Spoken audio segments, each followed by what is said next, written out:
ആറന്മുള പാർത്ഥസാരഥി ക്ഷേത്രത്തിലെ ചരിത്രപ്രസിദ്ധമായ വള്ളസദ്യയ്ക്ക് തുടക്കമായി. ക്ഷേത്രത്തിന് മുൻപിലെ ആനക്കൊട്ടിലിൽ പ്രത്യേകം ഒരുക്കിയ വേദിയിലെ വിളക്കിൽ ക്ഷേത്രത്തിൽ നിന്നും പകർന്നു നൽകിയ ദീപം തെളിയിച്ച് ദേവസ്വം മന്ത്രി കെ മുരളീധരൻ വള്ളസദ്യ ഉദ്ഘാടനം ചെയ്തു.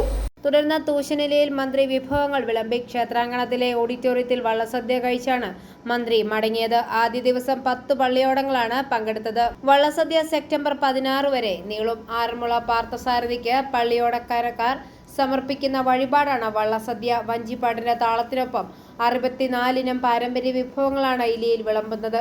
15 വള്ളങ്ങൾക്കായാണ് ഈ വർഷം വള്ളസദ്യ. ഓഗസ്റ്റ് 30-ന് ഉത്രട്ടാതി ജലമേള നടക്കും. സെപ്റ്റംബർ 4-ന് അഷ്ടമി രോഹിണി സമൂഹ വള്ളസദ്യയും ഉണ്ടാകും. തിരുവിതാംകൂർ ദേവസ്വം ബോർഡിന്റെ സഹായത്തോടെ 56 ദിവസം നീണ്ടു നിൽക്കുന്നതാണ് ആറന്മുള വഴിപാട് വള്ളസദ്യ. ഐഫോറിയ ന്യൂസ്, പാല.